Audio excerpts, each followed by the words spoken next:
Vamos lá, então, ó. Olha só. Vamos entender quais são as decisões financeiras importantes que o gestor financeiro tem que tomar. O gestor financeiro, ele tem que saber muito tomar três grandes decisões. Dependendo da área que ele está, ele vai se aprofundar mais em uma e outra. A primeira decisão é a decisão de planejamento financeiro. O que é planejamento? É tudo aquilo que acontece antes do fato em si. A gente não inventou a bola de cristal. Porém, com o avanço da estatística, da macro e da microeconomia, a gente hoje consegue ter mecanismos preditivos muito legais. A gente consegue, por exemplo, prever o que vai acontecer com a inflação no ano seguinte, 3 anos depois. Às vezes a gente erra, tá? Mas a gente, em situações normais de temperatura e pressão, a gente tem mecanismos preditivos bem interessantes que dá para a gente tomar decisões muito legais. Então, qualquer ferramenta financeira para você utilizar antes de fazer o investimento, essas decisões são de planejamento financeiro. E elas são muito importantes. Não existe gestão não errar. Ganha o jogo quem errar menos. Então, imagina que você vai lançar um produto na sua empresa. Quem não faz, por exemplo, viabilidade econômica de projeto de investimento, que é uma ferramenta de planejamento financeiro, quem não faz isso, eventualmente erra mais que a média. Então, quem usa bem as ferramentas, por exemplo, para cada 10 produtos que lança, quem usa bem, acerta em 8 e erra em 2. Quem não usa bem as ferramentas, acerta em 5 e erra em 5. Quem vai ganhar o jogo? Quem erra menos. Em gestão não tem não errar, mas tem ferramenta para reduzir o tamanho do erro, reduzir o risco. Então, o nome do jogo é errar menos. Planejamento financeiro serve muito para isso. Porém, como eu falei, a gente não tem bola de cristal. Às vezes vai planejar uma coisa que não vai acontecer. Então, uma outra área muito importante de finanças é a área de controle financeiro. Quando o planejamento acontece antes do fato, o controle acontece depois do fato. O que é a área de controladoria de uma empresa? É uma área que, mês a mês, verifica se a estratégia está sendo cumprida ou não. E se o recurso que foi destinado para cumprir a estratégia está dando ou não. E realimenta a empresa com informação para que a empresa possa corrigir rumos. Uma terceira decisão financeira muito importante é a decisão de administração de ativos. Uma vez que uma empresa compra um ativo, que ela compra, bota dinheiro no caixa, que ela compra um terreno, que ela compra uma casa, compra um carro, todo ativo custa dinheiro. Ativo não vem de graça. Então, a empresa tem que saber gerir muito bem os seus ativos. Rentabilidade é fácil de entender, ó. Vamos entender isso aqui. Rentabilidade é sempre lucro em relação ao investimento. Então, como é que você maximiza a rentabilidade? Ou aumentando o lucro, ou reduzindo a quantidade de investimento necessário. Tem vários tipos de rentabilidade diferentes, tá? ROI, ROA, ROIC, um monte de rentabilidade diferente. Mas todas associam lucro ao investimento. Então, olha, por exemplo, na crise de 2008, que começou o preço do minério despencar e começaram a vender muito menos minério no mundo todo. A Vale começou a reduzir o risco, quer dizer, o minério mais barato, além de uma venda menor de minério, começou a cair o lucro.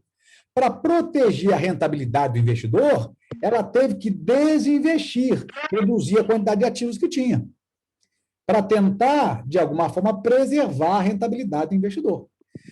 Então, um gestor financeiro tem que saber gerir bem os ativos que tem, que ativo custa dinheiro.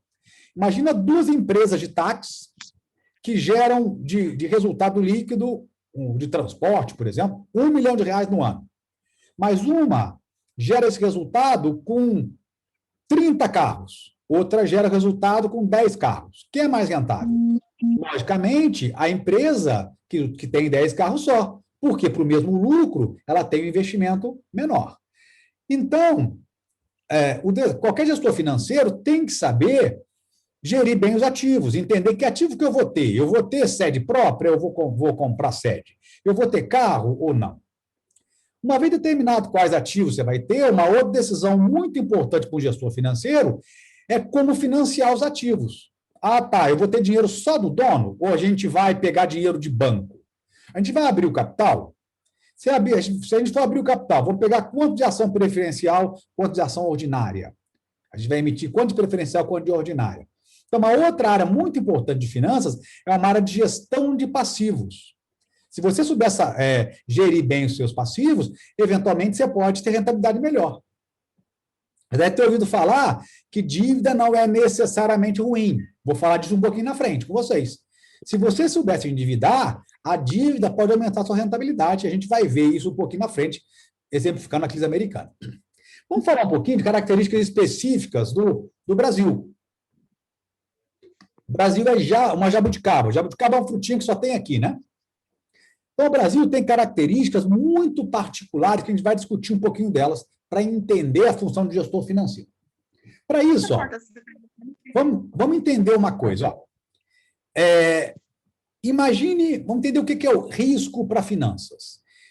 Imagine que pula uma pessoa do 30º andar de um prédio e pula uma outra pessoa da sobreloja do mesmo prédio.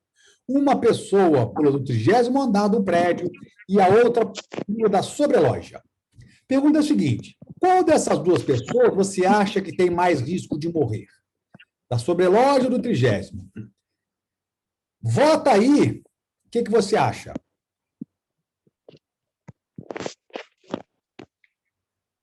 Me ajuda aí. Vamos votar.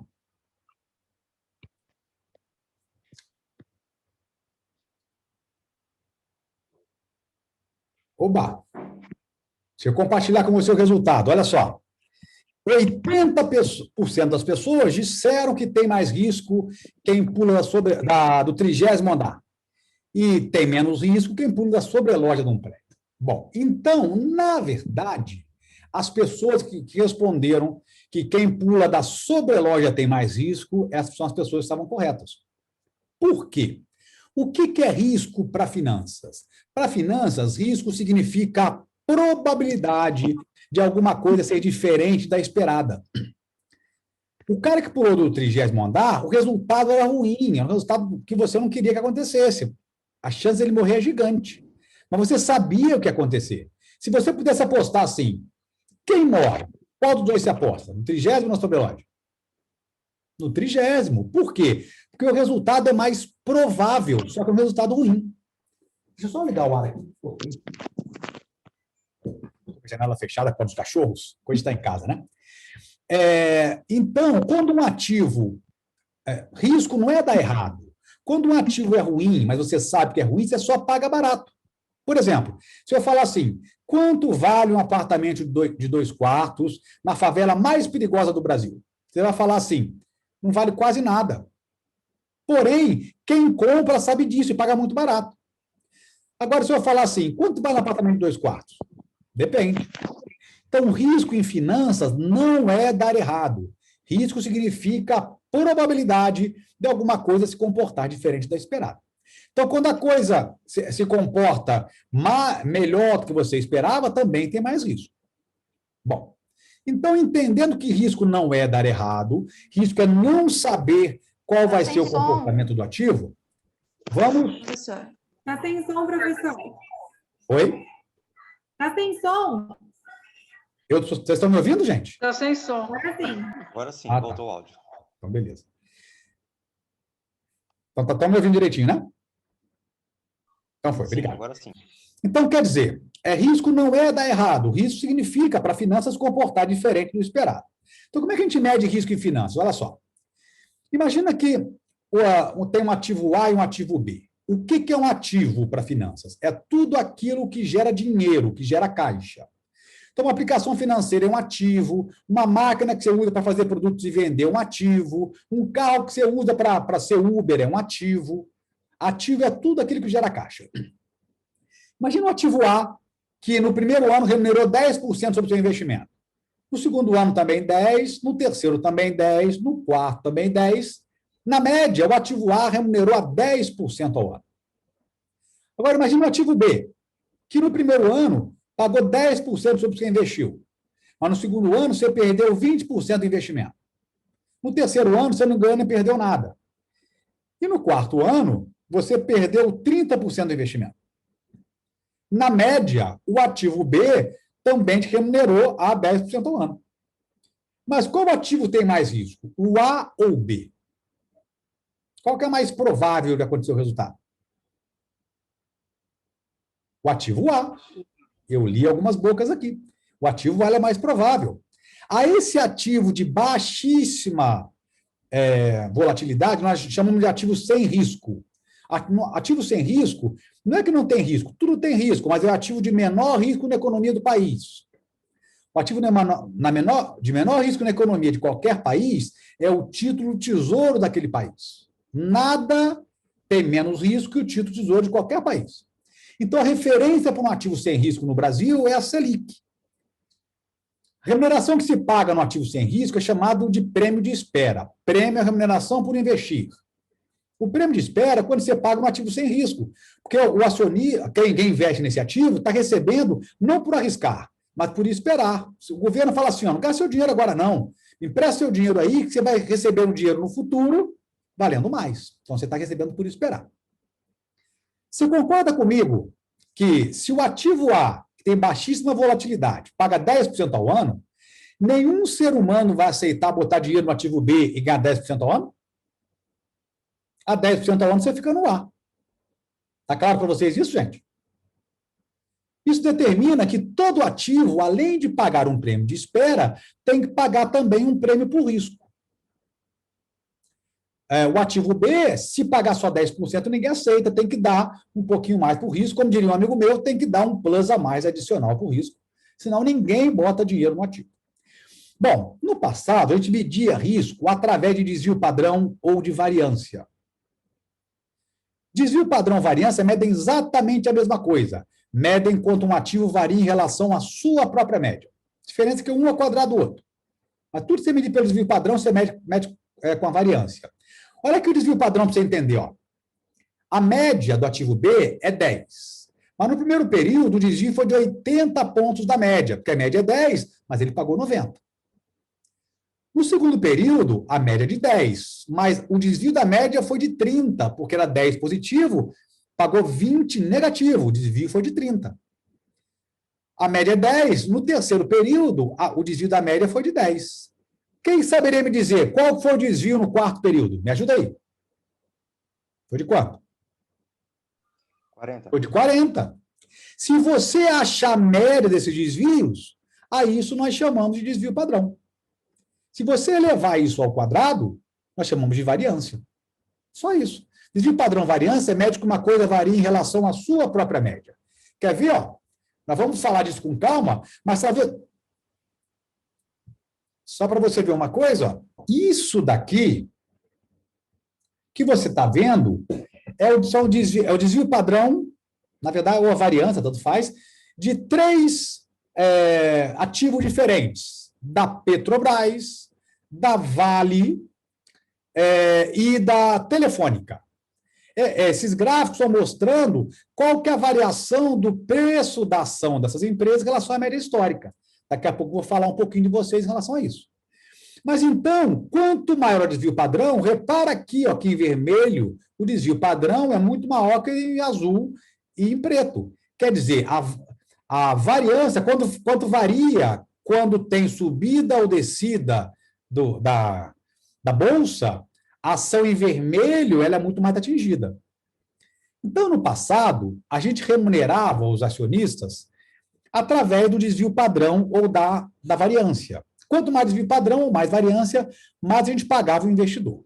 Então, o ativo A, que seria um ativo de baixíssima volatilidade, ele deveria receber, a gente deveria receber muito menos que o ativo B. O ativo A é Selic e o ativo B, por exemplo, pode ser uma empresa qualquer.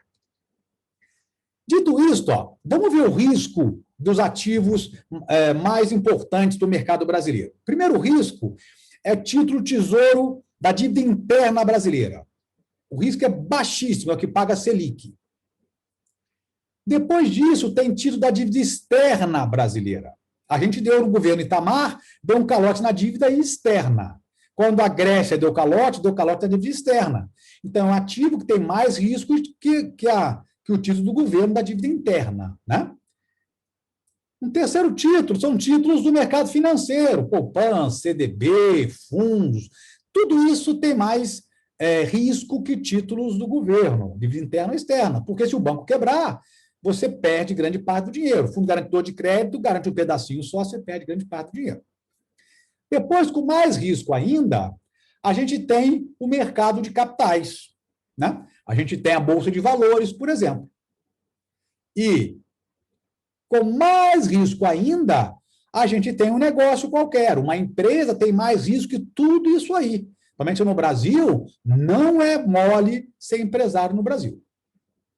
Bom, dito isto, em termos de teoria, o título do governo deveria pagar menos e de empresa deveria pagar mais que tudo isso aí, certo? Deixa eu fazer uma pergunta para vocês. Eu levantei a rentabilidade histórica desses ativos aí, Ibovespa, Dow Jones, que é indicador da Bolsa Americana, da Bolsa de Nova York, a Selic, o dólar, a poupança, a inflação e o ouro. Eu queria saber de você, o que você acha, quais desses ativos aqui você acha que foi mais rentável durante esses períodos aí, durante esses 20 anos? Qual desses ativos aí você acha que foi mais rentável? Ibovespa, Dow Jones, ouro? Escreve para mim aí, por favor. No bate-papo, no chat, escreve para mim qual desses ativos você acha que deu mais dinheiro. Ibovespa, Dow Jones, Selic, dólar, poupança. Escreve aí para mim. Dólar, gente, dólar, nos últimos 20 anos. Dólar, todo mundo, ouro, dólar, talvez a Selic. Vamos ver? Olha só.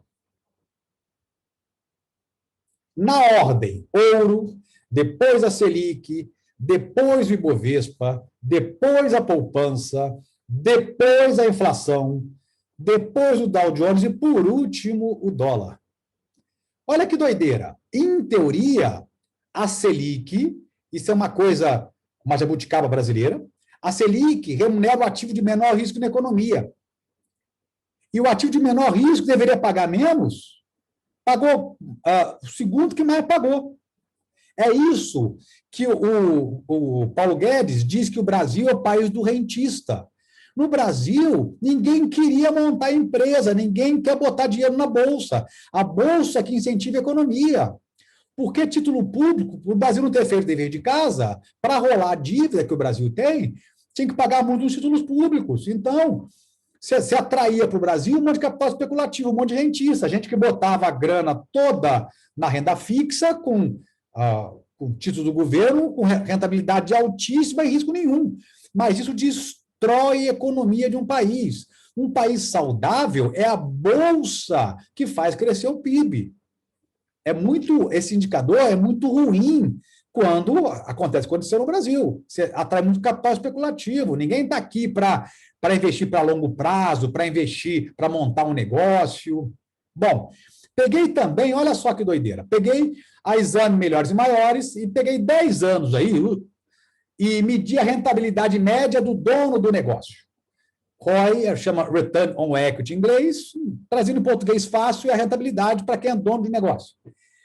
A Selic, que é o ativo de menor risco na economia, pagou 2 vezes mais, em média, do que uma empresa. E entre as 1.000 maiores empresas, estou falando empresinha, não. Olha que coisa doida que era o Brasil, por isso ser uma jabuticaba. Por que isso acontecia? Olha só, eu peguei dados, tá, gente? Esses dados aqui eu acessei em janeiro desse ano agora, mas são dados de 2018, porque ele está com uma crise gigante, né? É claro que os dados são todos influenciados pela crise, mas é momentâneo. Não dá para eu imaginar que o ano passado e esse ano é a história do Brasil, claro que não. Mas peguei dado de 2018, antes da crise. O Brasil teve uma receita, fruto basicamente de impostos, de 1,3 trilhões. Desses 1,3, a gente teve de gastos primários, mais juros da dívida, juntos dando 1,7 trilhão. Quer dizer, a gente teve um déficit de quase 400 bilhões de reais. O déficit, quer dizer, quando falta dinheiro, o governo arrecada, não dá para pagar as contas, ele só consegue rolar essa dívida de 2 formas. Ou ele emite mais título público, prometendo pagar juros no futuro, ou emite moeda. Emitir moeda é uma grande loucura. A gente viu que gera inflação. Inflação é um mal absurdo para a economia do país. Então, o Brasil, não fazendo o dever de casa, o Brasil arrecadando menos ou gastando, que é mais importante, gastando mais do que arrecada, está crescendo endividamento um absurdo. A gente estava chegando uma relação de dívida-PIB muito próxima da Grécia, quando a Grécia entrou em default, que era muito complicado. E olha o que é mais assustador. Agora eu vou comparar a receita com os 3 principais gastos do governo. Desse 1,3, olha só, o governo gasta 46% para pagar a Previdência, 23% para pagar gente, funcionário, e paga 23% para pagar juros da dívida. Quer dizer, 92%, quase 93% de toda a arrecadação brasileira é utilizada para pagar 3 contas. Então, é claro que está um monte de estrada ruim, claro que o hospital está quebrando. O Brasil não tem dinheiro para investir. Se a gente não fizer o dever de casa e enxugar a máquina, a gente não tem condição de investir. A iniciativa pública não tem a menor chance de investir. A gente tem que apostar no investimento privado, deixando regras claras, facilitando o investimento privado, e enxugar o tamanho do Estado. Mas isso aí é uma justificativa muito importante para você entender o porquê que a gente tinha que pagar juros estratosféricos no Brasil e atrair para cá muito especulador, porque a gente não fazia o dever de casa, a gente gastava mais do que arrecadava, e aí, para rolar esse rombo, tinha que emitir papel. E quanto mais vai crescendo a sua dívida, é igual você num banco. Quando o banco começa a olhar que você não vai ter condição de pagar, o banco começa a aumentar o juro que te cobra, se te emprestar. Então, isso é um problema muito clássico. Porém, há uma tendência, isso aí é o histórico de título público em vários países do mundo desde 1300. Há uma tendência clara no mundo todo de remuneração menor de título público. Título público, na média, está muito próximo de zero no mundo. E alguns países trabalham com título público com remuneração negativa. Dinamarca, Estados Unidos, Japão, trabalharam muito tempo assim. Vamos olhar a tendência de título público brasileiro. Peguei um histórico aqui. Há uma tendência clara de redução de pagamento de título público. A renda fixa não vai dar mais do que dava no passado. Esquece isso. Isso é um indicador muito grande que a gente vai ter que incentivar a Bolsa de Valores, a gente vai ter que incentivar o crescimento de capital para a empresa. O capital via dívida só, o título público no Brasil não vai remunerar mais como remunera no mundo inteiro. E olha só um detalhe interessante, peguei hoje no site do Banco Central.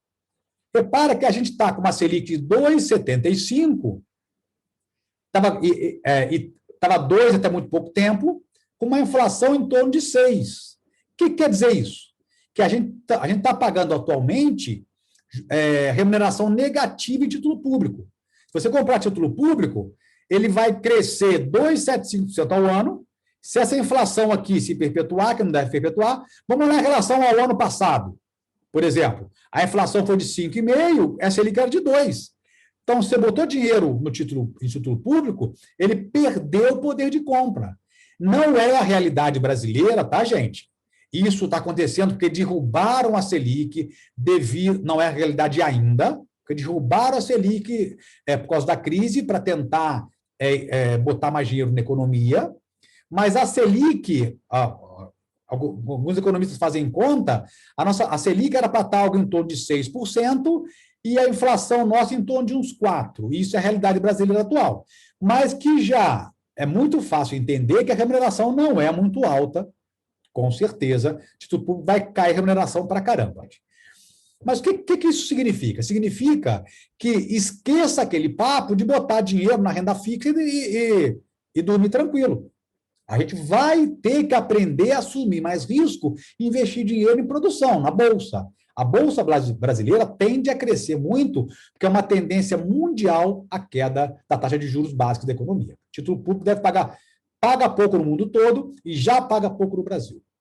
Vamos falar um pouquinho, então, de como a gente calcula esse tal a relação do risco e retorno. Olha só.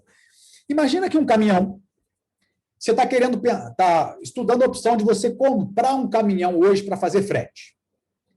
Esse seu caminhão, ele está à venda hoje por R$500 mil. Como é que você mede se vale a pena ou não economicamente você comprar esse caminhão? Você vai projetar os resultados que o caminhão vai gerar no futuro. Então, você vai projetar quantos fretes você vai fazer, quanto você vai cobrar o frete, quanto você vai pagar de imposto, quanto você vai pagar o caminhoneiro, quanto você vai pagar de óleo diesel, quanto você vai dar de manutenção. Imagina que você projetou, olhou empresas que usam o caminhão para fazer frete, por exemplo, projetou que você vai ganhar R$100 mil líquido com operação. Não pode imaginar que isso aí é receita, tá, gente? Para ficar fácil, imagina que é um lucro. Na verdade, é o caixa, tem que fazer algumas adaptações no lucro, mas o lucro é uma boa estimativa aqui. Mas só não pode imaginar que é receita. Você imagina que no primeiro ano você vai ter R$100 mil de lucro com a operação do caminhão. Vai fazer frete, pagar tudo, tem que pagar, vai sobrar R$100 mil para você. Segundo ano, vai gerar R$300 mil com a operação do caminhão. No quinto ano, vai gerar R$500 mil já trabalhando com o caminhão a plena capacidade. Você vai levar a carga e trazer carga e manter ocupado o tempo todo, assim que dera bem. Transporte, né? No quarto ano, você tinha potencial para trabalhar a plena capacidade também, mas baseado no histórico de caminhão que você viu, você espera que seu caminhão comece a quebrar a partir daí. Então, você previu que seu caminhão vai ficar parado mais ou menos durante um mês no ano para dar manutenção, e por ter que parar um mês, você, além de não ganhar com os fretes, vai gastar com a manutenção. Então, você espera no quarto ano ganhar só R$300 mil com esse caminhão. No quinto ano, baseado no histórico de caminhões que você viu, você espera que seu caminhão comece a quebrar, a dar com pau. E você espera que ele fique parado por 3 meses no ano. Você vai perder uma fortuna com os fretes, além de gastar uma grana enorme com a manutenção. Você espera ganhar só R$100 mil por ano com a operação desse caminhão. Aí você falou, poxa, não dá mais, está na hora de vender o caminhão. Aí você espera que no quinto ano você venda o caminhão por R$100 mil, 20% do valor que você comprou. Então, o que você vai ganhar de grana no quinto ano? R$100 mil a operação, mais R$100 mil a venda do ativo, você vai ganhar R$200 mil com o caminhão. Então, olha só, você vai gastar R$500 mil hoje, vai ganhar 100 com 300, R$400 mil, com 500, R$900 mil, com 300, R$1,2 milhão, com 200, R$1,4 milhão. Você vai ganhar R$1,4 milhão, mas vai gastar R$500 mil comprando o caminhão. Você vai ganhar R$900 mil líquido. Escreve no chat para mim. Essa conta que eu fiz agora, você acha que ela é boa ou que é ruim? Não estou perguntando se vale a pena comprar o caminhão. Vale a pena ou não comprar o caminhão, não, tá? Estou perguntando. Essa conta que eu fiz agora é boa ou ruim? O que você acha? Escreve aí no chat. Fica com vergonha, não. Participa aí.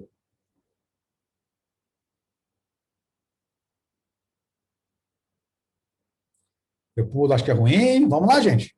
Participa aí. Boa, boa, ruim. Boa, ruim, boa. Vou dizer para você que essa conta é muito ruim. Por quê? Se a gente fizer essa conta, nós vamos jogar fora os dois. Então, a ruim, existe manutenções preventivas, depende dos fretes. Repara, ó, a manutenção já estava na conta. Eu falei, ó, aqui no quarto ano, por que eu ganho menos que no terceiro? Porque vai dar manutenção e vai parar. Então, a manutenção já estaria aqui. O valor do frete também já teria estar estimado aqui. Mas os dois problemas muito sérios aqui é o seguinte, são os dois princípios mais importantes para finanças. O primeiro é que dinheiro custa. Ou melhor, vou para o mais básico. O primeiro é que dinheiro tem valor no tempo. Se você somar os fluxos todos e abater do investimento hoje, você está dizendo, por exemplo, que 200 mil daqui a 5 anos comprariam as mesmas coisas que compram hoje. Você acha que compra? Claro que não. Dinheiro perde valor com o tempo. Você nunca pode somar ou subtrair dinheiro em momento diferente do tempo.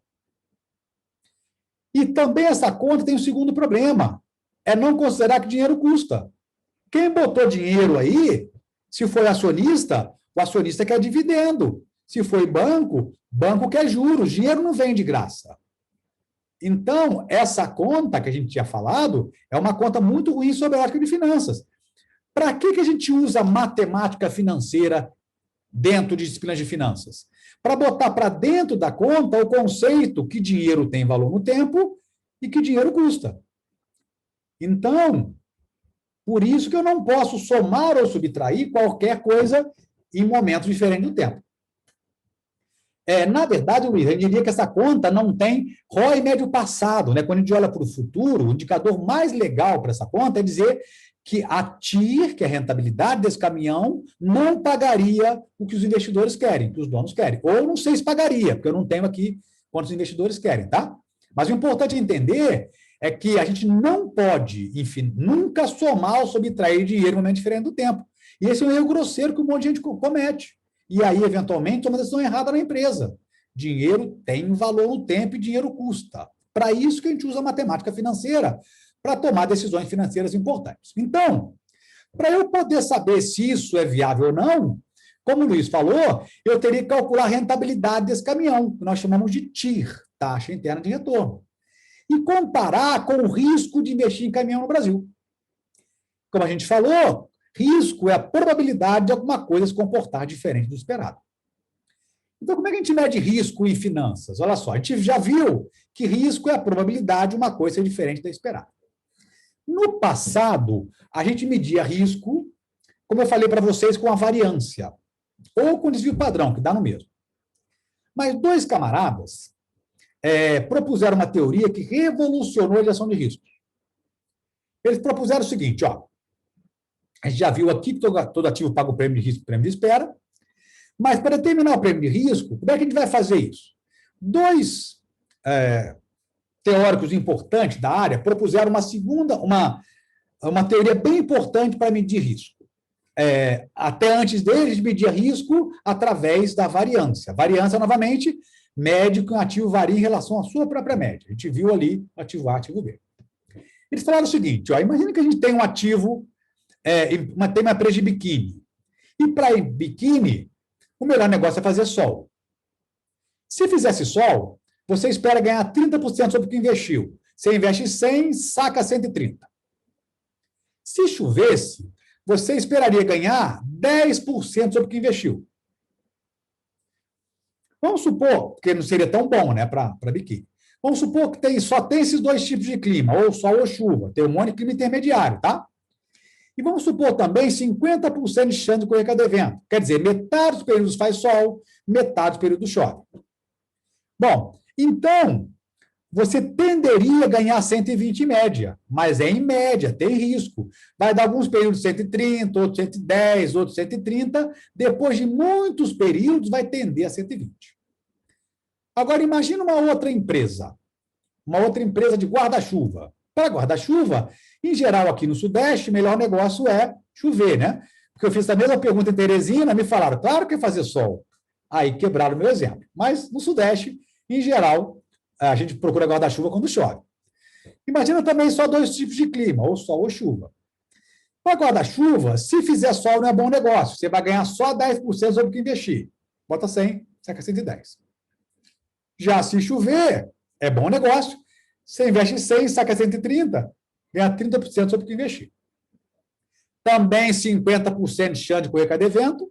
Na média, você vai ganhar 120, mas é na média. Alguns períodos 110, outros 130. Depois de muitos períodos, você vai tender a 120. O que eles propuseram?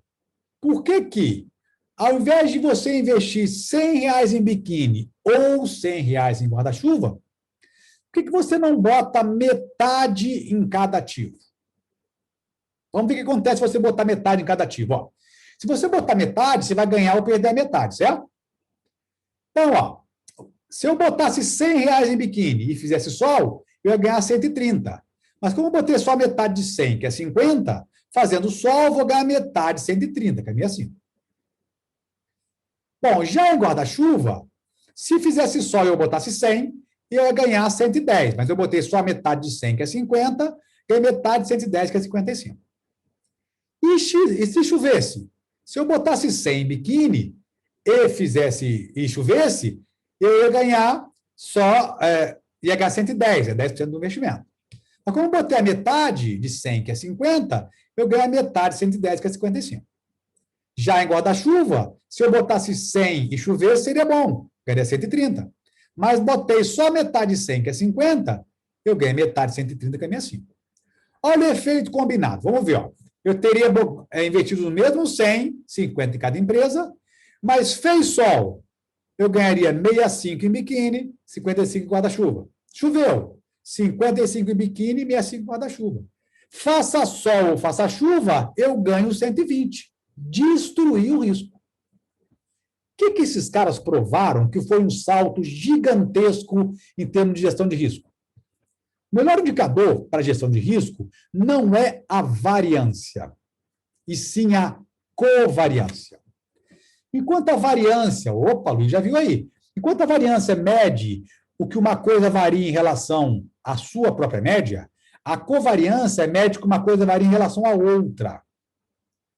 Eles falaram assim, a covariância que é o indicador mais importante. Por quê? Se eu tiver um ativo em preto, que tem uma variância gigante, se eu combinar com um ativo em vermelho, que tem uma variância gigante, mas ao contrário, essa variação se anula. Mas aí falaram para eles, ó, dois ativos se comportam de forma exatamente oposta, igual biquíni e guarda-chuva, nós chamamos de ativo com covariância negativa perfeita. Acontece uma coisa com um, acontece exatamente o oposto com o outro. Isso não existe, é teórico na prática. Covariância negativa tem pra caramba, tá? Não tem negativa perfeita. Por exemplo, em geral, quando tem grandes crises, o ouro sobe. Tem ativos que comportam de forma oposta, não exatamente oposta. Eles falaram assim, é verdade, covariância negativa perfeita ela é teórica, na prática não existe. Mas eu não consigo esse efeito com um grupo de com um ativo, com dois ativos aí, na verdade, né? Biquíni e guarda-chuva. Eu consigo esse efeito com um grupo de ativos. E esse grupo de ativos combinados, que eles chamaram de carteira, que era a famosa teoria de carteira, por isso está falando aí, teoria da diversificação. Teoria de carteira é uma teoria para fazer aquela coisa que sua avó falava com você. Falava assim, filha, filho, não coloque todos os ovos na mesma cesta. Lembra disso? Teoria de carteira é a matemática para fazer isso, só isso. Ou seja, eles provaram que o melhor indicador para medir risco, na verdade, é a covariância e não a variância. Bom, aí falaram para ele o seguinte, ó, deixa eu voltar aqui antes. Se isso é verdade também, eu vou separar dividir meu ativo, meu dinheiro em vários ativos diferentes. Se eu souber dividir, alguma coisa em torno de uns 30 ativos faz um efeito desse. Todo mundo vai aceitar dividir o dinheiro em várias empresas e, na média, ganhar o que ganha na Selic, porque o risco seria desaparecido. Eles falaram, o problema é que a teoria de carteira, ela reduz o risco, não acaba com o risco. Ela acaba com um tipo de risco, mas não com todos. Sobre o risco de volatilidade, nós temos dois tipos de risco. Um chamado de risco específico, que é o risco que atinge um ativo especificamente, e não todos os ativos, também chamado de risco diversificável. Que risco é esse? Por exemplo, o clima afeta a rentabilidade da empresa de guarda-chuva? Afeta. O clima afeta a rentabilidade de empresa agrícola? Afeta. Mas o clima afeta a rentabilidade de empresa de software? Não. Certo? Ou seja, o clima ele é um risco específico para alguns ativos, mas não para todos. Esse tipo de risco só sofre quem quer. O investidor padrão ele não quer risco, então ele está diversificado. Sabendo diversificar, eu não sei fazer isso. Quem faz isso para você, quando você bota o dinheiro num fundo, se o fundo é bem gerenciado, isso é feito no fundo. Mas do risco específico só sofre quem quer. Porém, tem um outro risco, chamado risco sistemático, de mercado ou não diversificável, que esse teoria de carteira não faz nada por ele. É um risco que afeta o mercado todo, o sistema todo. Por exemplo, a CPMF é que tipo de risco? Se botar a CPMF, afeta a empresa agrícola? Afeta. Afeta a empresa de software? Afeta. Afeta todas as empresas, afeta o mercado todo, afeta o sistema todo. Por isso chamado não diversificável. Você pode diversificar à vontade. Por quê? A diversificação não vai fazer nada por esse tipo de risco. Ou seja, o prêmio de risco relevante para pagar o investidor hoje no mercado é sobre o risco sistemático, tá? Tem um indicador na área de finanças que mede justamente esse risco de mercado, que é um indicador chamado beta. Beta é um indicador que mede a variância, na verdade, a covariância entre o ativo que você quer estudar e o mercado. Então, o beta compara você com a média do mercado. No Brasil, o ativo que representa melhor o mercado no Brasil é o Ibovespa. Quando um estrangeiro, um português, está querendo vir para o Brasil, quer saber assim, quanto que eu ganho em média se eu investir no Brasil? Ele olha para o Ibovespa. Então, o Ibovespa, ele mostra a rentabilidade média de uma empresa brasileira.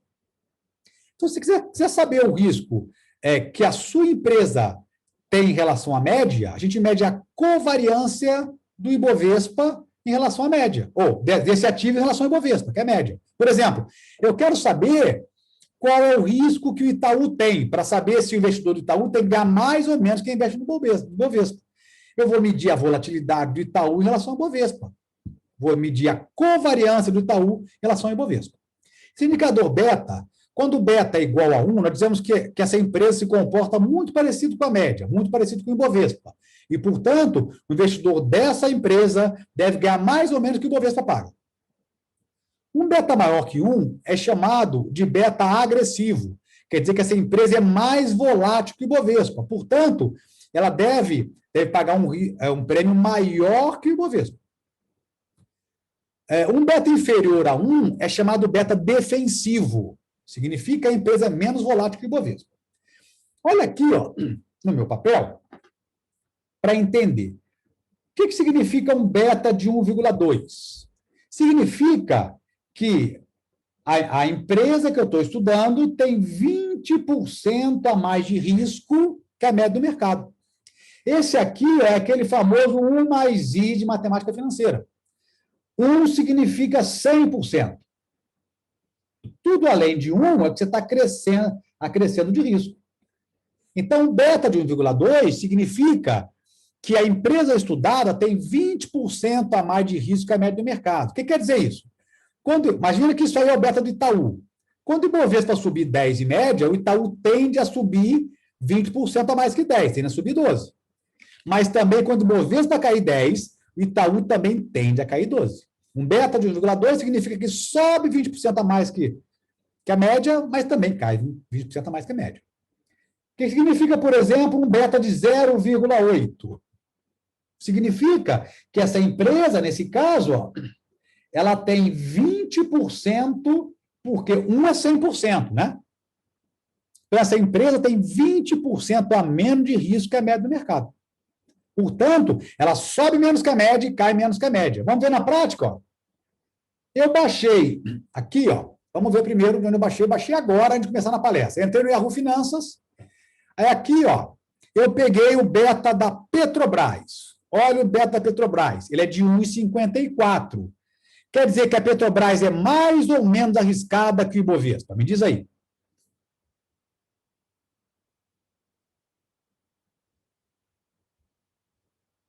Mais arriscado que o Ibovespa. Então, o investidor da Petrobras tem que ganhar na média mais que o Ibovespa. Aí eu peguei também, ó, peguei o beta da Telefônica. Ó, o beta Telefônica, 0,14. A Telefônica é mais ou menos arriscada que o Ibovespa. Beleza? Olha só. Aí eu botei aqui no papel, passei para o papel para você ver, entender com calma. É bem tranquilo, ó. Eu vou aqui recortar um pedacinho de um período qualquer, ó. A volatilidade da Petrobras, ó. Repara aqui, vermelho é Petrobras, azul é Ibovespa, Vivara, a Telefônica é em preto. Repara como a Petrobras é bem mais arriscada que o Ibovespa, com certeza, e muito mais ainda que a Telefônica. Repara aqui, ó, nesse momento de queda. Enquanto a média caiu isso daqui, olha o tamanho do tombo da Petrobras. Estão vendo aí? Porém, quando o Ibovespa sobe, a Petrobras sobe mais que a média. Olha aqui, por exemplo, ó a subida. Olha a subida do Ibovespa e olha a subida da Petrobras. Entenderam o que é o beta? Então, o beta é um indicador. Agora, repara que se você olhar em preto, em qualquer momento que eu olhei, repara que aqui, ó, a subida e a queda da Telefônica é muito menor que a média. A Telefônica, de todos esses aí, é o que tem menos risco. Então, o beta é um indicador que a gente vai utilizar para calcular quanto é justo remunerar o investidor. Sendo beta maior ou menor que 1. Peguei os dados do Yahoo Finanças. Bom, outro risco que afeta as empresas para que você possa pagar uma remuneração justa é um risco de alavancagem. E o que é alavancar? Vamos bater um papo aqui, antes da gente passar ali para o papel. A gente já está quase acabando. Mas alavancar significa trocar gasto variável por gasto fixo. Vou dar um exemplo na sua casa de alavancagem. Imagina que você tem uma diarista, ela vai uma vez por mês para dar um faxinão, uma vez por semana, para dar um faxinão na sua casa e lavar roupa. Aí você você casa, tem filho, começa a parar em casa, a diarista começa a ir 2, 3, 4, 5 vezes por semana. Se você multiplicar as diárias de uma diarista pelos dias úteis do mês, vai dar um valor maior para a mensalista, não vai? Você só vai alavancar. Você transforma numa mensalista. Você para de pagar por vez que ela vai e você começa a pagar um salário fixo para ela mensal. Você está alavancando, trocando um gasto variável, você pagava por vez que ela ia, por um gasto fixo. Você vai pagar um valor fixo mensal. Olha como a alavancagem ela faz duas coisas pela sua empresa. Ela aumenta o retorno, mas também aumenta o risco potencial. Olha como é que vai aumentar o retorno e o risco. Vai aumentar o retorno, por quê? Se você tiver muito trabalho para fazer, vai ser mais barato a mensalista do que mandar uma diarista todo dia. Mas se você não tiver trabalho para ela fazer, você vai pagar alguém para ficar à toa. Você vai pagar alguém para ver, vale a pena ver de novo. Isso que acontece na empresa quando você faz a alavancagem operacional, que é essa aí. Você trocar gastos da operação, que são variáveis, por um gasto fixo. Por exemplo, você primarizar um serviço. Você tem uma contabilidade que é terceirizada, você paga por hora de trabalho, resolve que é a sua própria contabilidade. Se você tiver muito serviço contábil para fazer, vai ficar mais barato. Mas se não tiver muito serviço contábil para fazer, você vai deixar tudo mais ocioso, espaço ocioso, gente ociosa, máquina ociosa. A alavancagem operacional aumenta o risco e a ociosidade. Tem uma outra alavancagem também, que é chamada de alavancagem financeira. Alavancar é sempre trocar gasto variável por gasto fixo. Vamos ver, então, aqui o que é alavancagem financeira. Ó. Então, a contabilidade, o balanço patrimonial, tem do lado esquerdo o ativo, conjunto de todos os bens e direitos da empresa, do lado direito as fontes de financiamento. A parte de cima é o que foi financiado por terceiros, passivo, a parte de baixo que foi financiado por capital próprio, patrimônio líquido. O dinheiro do acionista ele é um gasto variável. Por quê? Porque o acionista ele ganha sobre o lucro, se tiver lucro, e proporcional ao lucro. Já capital de terceiros é um gasto fixo, quer dizer, juros, por exemplo, que é capital de terceiros, é um gasto fixo. Você pega dinheiro do banco, ele te cobra 3% ao mês. Faça chuva ou faça sol, o banco vai te cobrar 3% ao mês. Então, a alavancagem financeira é você se endividar. Você trocar dinheiro do dono, por exemplo, por dinheiro de banco. A alavancagem, ela aumenta o retorno, aumenta o risco potencial. Como assim ela aumenta o retorno e o risco potencial? Da mesma forma que o operacional. Imagina que você vai fazer um projeto. Aí você tem R$1 milhão para você investir no negócio. Você pode botar 1 milhão todo seu, ou você pode botar metade seu e metade de banco. Bom, se você pegar metade do banco, quer dizer, você está alavancando, para cada R$1 seu tem R$1 de dívida. Se você fizer isso, imagina que dê certo para caramba o seu projeto. Você venda para caramba. Você não vai dividir o sucesso com o banco. Você vai pagar para o banco, por exemplo, 2% sobre o que pegou, e o sucesso é todo seu. Mas tem que lembrar também que se você pegar o dinheiro do banco e não vender o que esperava, não ter o resultado que esperava, você também não divide o fracasso com o banco. A alavancagem, ela turbina a volatilidade. Quando a empresa vende muito mais, se está alavancada, ganha mais que não tivesse. Quando a empresa vende muito menos, está alavancada, ela perde muito mais que se não tivesse. É claro, tem graus de alavancagem diferente. Aí, ó, vamos dar uma olhadinha, rapidinho, que é o nosso último tópico aqui, na crise americana de 2008. Olha só. A crise americana, ela, entre outras coisas, a quebradeira bancária foi gerada por excesso de alavancagem de bancos americanos. Os bancos americanos estavam muito alavancados. Lembrando que em 2008 o mundo veio crescendo 20 anos direto. E aí, quando o mundo cresce muito, as pessoas começam a achar que não tem risco. Está tudo dando dinheiro, começa a perder a noção de risco. E os bancos americanos começaram a alavancar demais, começaram a se endividar demais para aumentar a rentabilidade. Estava ganhando uma fortuna enquanto o mundo estava crescendo, mas o mundo vira. E aí, olha só o efeito da alavancagem. Eu fiz um exemplo bem simples, para você entender a quebradeira bancária americana por excesso de alavancagem. Ó, imagina um exemplo bem simplificado. Ó, LAGIR é o lucro antes do juro do imposto de renda. Você tem o lucro antes de pagar juro de imposto de renda, a gente chama isso de LAGIR. Imagina que você tem uma margem LAGIR de 20%. Quer dizer, cada R$100 que você fatura, 20% vai virar lucro antes do juro do imposto de renda. Vamos supor que o banco te cobre 10% de juro ao ano para te emprestar grana. Vamos uma situação aqui, ó, que você tem investido R$100.000, mas metade é de terceiros, é de banco, e metade é seu. Vamos ver o que acontece. Ó. Para cada R$1 do banco, tem R$1 seu. Se você faturar R$50.000, 20% vai virar lucro do juro do imposto de renda. Tá? Aí você vai pagar. Vou supor uma situação sem imposto de renda, porque o efeito é o mesmo, só para não complicar. Então, novamente, faturou 50.000, 20% virou lucro do juro do imposto de renda. Aí, dos 50.000 que você pegou de banco, você vai pagar 10% em juros. Então, dos 10.000 de lucro, você vai entregar 10% de 50.000 para o banco, que vai ser 5.000. Vai sobrar para você, dono da empresa, R$5.000. Qual foi a sua rentabilidade? Rentabilidade do dono, que a gente chama de ROI. Você ganhou 5.000, tendo investido 50.000. Você ganhou 10% de rentabilidade no ano. Agora, ó, vendeu muito mais. Se ao invés de você vender 50.000, você vendeu 300.000. Bom, ao invés de você ganhar 10%, você vai ganhar 110%. Agora, se você, ao invés de vender 50.000, vender 5.000 só, ao invés de ganhar 10%, você vai perder 8% do seu patrimônio. Agora, com a alavancagem, 9 vezes o patrimônio líquido. Quer dizer, para cada R$1 seu, tem 9 de dívida. Olha o que acontece.